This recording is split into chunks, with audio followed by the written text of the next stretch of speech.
Well, the Golden State Warriors get one step closer to having a complete roster as they have now added their 10th man to the roster. They still have quite a bit of work to do as they have now officially signed Al Horford. We'll talk about what it all means and more right after this.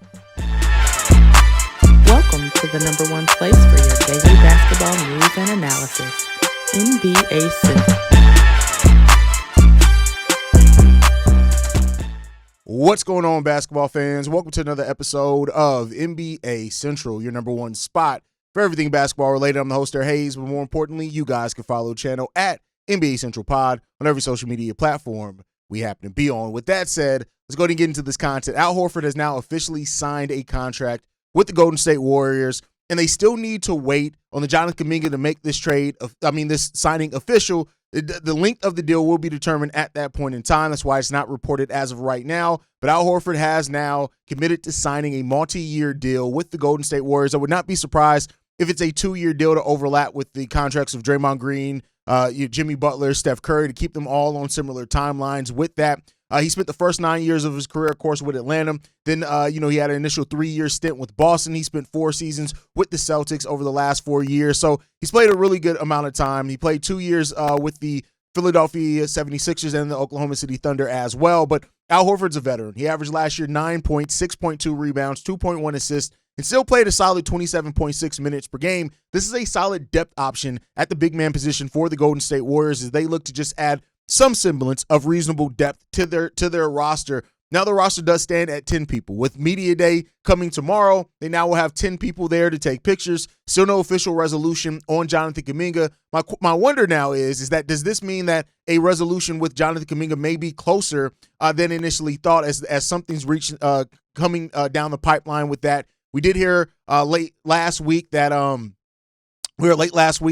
the Warriors are revisiting trade talks with the Sacramento Kings on Jonathan Kuminga, so I don't know if this is a sign that maybe something like that is coming down the pipeline. I wouldn't say for sure on that one, but Al Horford now joins a veteran group that's going to need his presence at the big man spot, and we'll see what this brings for the Golden State Warriors. This in no way makes them some great contender in the Western Conference. It just adds some solid needed depth to their team. They still got a lot that they need to figure out, and with the Golden State Warriors being in the state that they are, where they do have some solid pieces absolutely on that team, make no mistake about it. When you look at, how people thought they were going to try to re-bolster this lineup after getting Jimmy Butler at the trade deadline and even probably would have went further in the playoffs. No, not probably. It looked like they were shaped up to go further in the playoffs if it wasn't for Steph Curry getting injured. But, the season went the way that it went. But now the Golden State Warriors are trying to find something that looks like a actual NBA roster as they move forward. So they still got a lot of questions in regards to what this team is going to look like.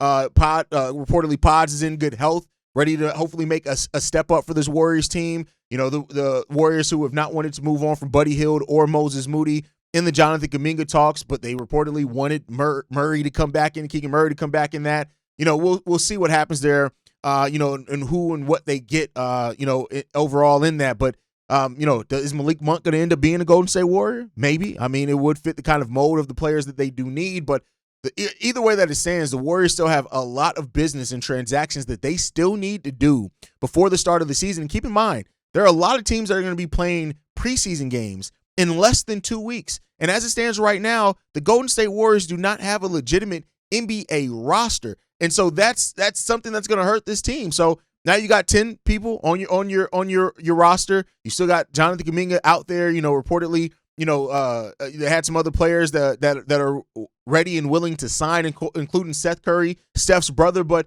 I don't know if the Warriors are going to be able to do enough at this point in the offseason where you're going to look at them as a true contender in the West. It really is going to come down to how good can Steph, Jimmy, and Dre be on the court together, and then who steps up outside of them. Does Moses step up? Is it Buddy Hield? Who is it?